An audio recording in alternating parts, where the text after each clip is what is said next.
What internet marketing expert should you spend your valuable time listening to? Listen to someone who has over 20 years of web marketing experience and hundreds of website marketing success stories. That man is Aaron Sparks from Site Strategics.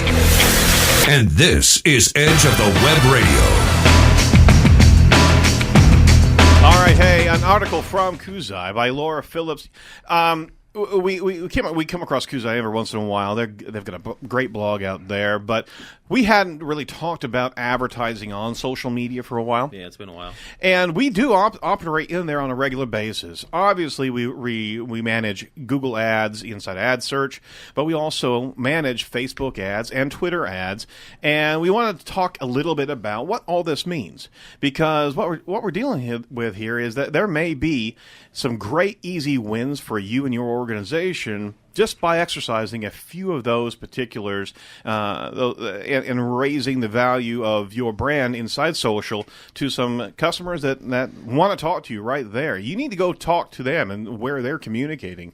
You just can't wait for them to search and find your particular product, right? So, with an increasing amount of time spent on social media, a lot of brands are opting to take advantage of this. So here's some options on what you could advertise into. I mean, just to get started here, Facebook ads, all right? Let's just talk about that for a second. There's a number of different types of Facebook ads. Some are better than others. There's a list. And it keeps on growing. External site links, okay? And everybody's seen it. If you're on Facebook, on the right-hand side, there is a series of thumbnail graphics, and you can have those ads take away that user from Facebook to your own website. These ads often have a dedicated landing page with a website written to continue the consumer journey all the way through the ad, from the ad to a transaction point.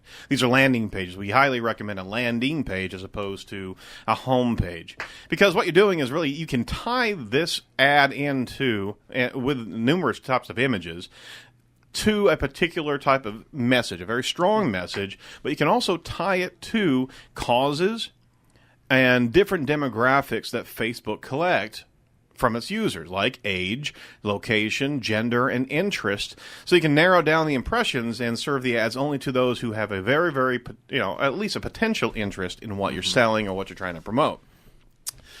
You can look at the ROI transaction having a direct transaction at the landing page, but really the point is that this is a difference than search marketing, where people are actively searching for a particular product or service. You are bringing your message or your ad around to individuals that are interested, already expressed interest, that have kind of groomed in their demographic data for you, and you actually are there almost like a passive sidecar of value that somebody may actually take interest in. Mm-hmm. But we also have found that you need to adjust that ad very quickly, almost every 2 to 3 days. But because people, when they see inside of Facebook, and they're interacting to different levels, right, they'll take note of a unique graphic, but they go back in there again, they'll see it again, and they'll just ignore it. They'll completely ignore it. And we found that you have to modulate that. You have to adjust that with a pretty fast regularity to be able to attract attention there. Page promotion is another Facebook advertising environment, and I would recommend this for a particular series of types of businesses. Not so much, products or services, but more causes and more in line to interest level of say like understanding diseases or understanding different sociological issues. I mean, you raise up and promote a page that is going to be clicked on or interacted on. Products in the feed of Facebook, it gets kind of clunky, junky. People get annoyed by it a lot of times. But page promotion is great for starting a brand new Facebook page, because you can inject a lot of new likes and followers on that page. It allows you to promote that page and gain more likes. Well, when people like your page, this action will show up on their profile and also in the news feed where other friends of theirs can actually see it. So it's also kind of by its very nature an endorsement factor that, hey, this friend liked it, so why don't you? Mm-hmm. So you're kind of playing bumper pool there to get some additional likes coming in. Page promotion is a great way to build your page and increase the brand awareness. Promoted posts in Facebook are something different. You can actually take a post that you put inside your page, and all these different advertising techniques in Facebook have different cost points or price points. You can actually lift up a post from a promoted page, and that actually helps you reach more people. You can actually choose which posts to promote. Say that 10 times fast. But, no. But handily, Facebook will tell you when one of those posts is performing particularly well and suggest that it might what it might cost to promote it. So you do need to have a relatively solid base to fully utilize these posts, or they're a waste of money, truly. But it is useful. So you can easily create the Facebook ads, but you got to. That's just the first step. You have to monitor, adjust, and adjust, and adjust. If you don't, it's a waste of money. I would not recommend going in there just because of the nature of the Facebook environment. I swear that's their profit margin. Oh, yeah. It's just people going, I can do this. Yeah, and then they blow $100. Hey, my budget's gone. Yep, exactly. StumbleUpon actually has a paid discovery environment, and StumbleUpon, although you may not utilize it that much, there is a large user base there. Paid discovery actually allows you to pay to show users videos, images, and whatever you like in this otherwise natural stream of posts and send them straight to the page so you're not really creating ads, you're just kind of injecting your value into that stream. It maintains the appearance of a natural set of results as opposed to the invasive and obvious advertising some users get put off by, such as Facebook users. So the pricing depends based on the criteria, but you can actually unless it's good and relevant, right? If it's relevant with your interests, yep. I sometimes get caught out when it's good content. Yep. I get faked out sometimes. As I'm reading the stream and all of a sudden I see something, I go, oh, who posted that? Oh, it's an ad. Oh man, they got me. Makes you feel dirty, doesn't it? Yeah. LinkedIn advertising, we highly recommend for businesses.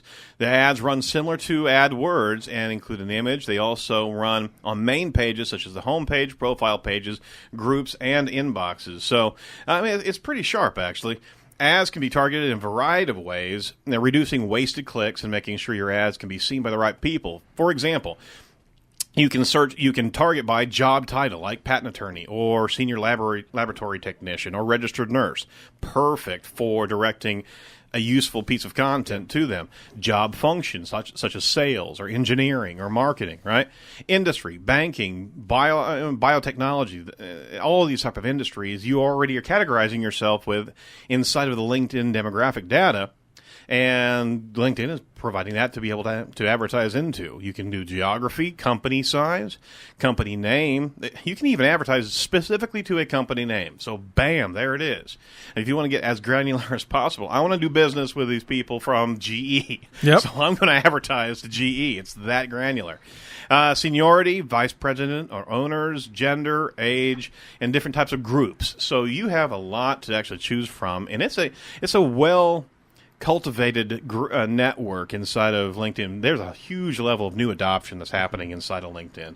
Doug, we see your posts all the time inside there. Yay! I'm glad. Sometimes I wonder. Last but not least here, we got Twitter paid advertising. Twitter offers a number of paid advertising options to fit their model. You can use promoted accounts and targeted users who are actually following your account. You can actually promote your account, basically tying into who to follow. So if you have certain individuals that you want to be promoted in front of their audience, you can tie that in. That's pretty cool. Promoted tweets also help boost the reach of your tweet, so you can actually tie into geography and interests as well. Targeting options such as age, gender, location, keyword, and much more. So those we highly recommend as well, but you have to be careful because you can promote tweets, but you have to be select and start trying out the different tweets, because if you just choose one horse, you have no idea that environment that you're advertising into may actually click on a whole other set of ads. So you have to constantly modulate that as well. So the long story here is that, the short story here is that there's a lot of avenues to be able to expand your social media reach, and cost effective as well. A couple $100 here or there, and you can actually test out several different ads and get some additional followers, and on top of that, get some additional likes and follows, and eventually even a transaction or two. That's the money right there, right?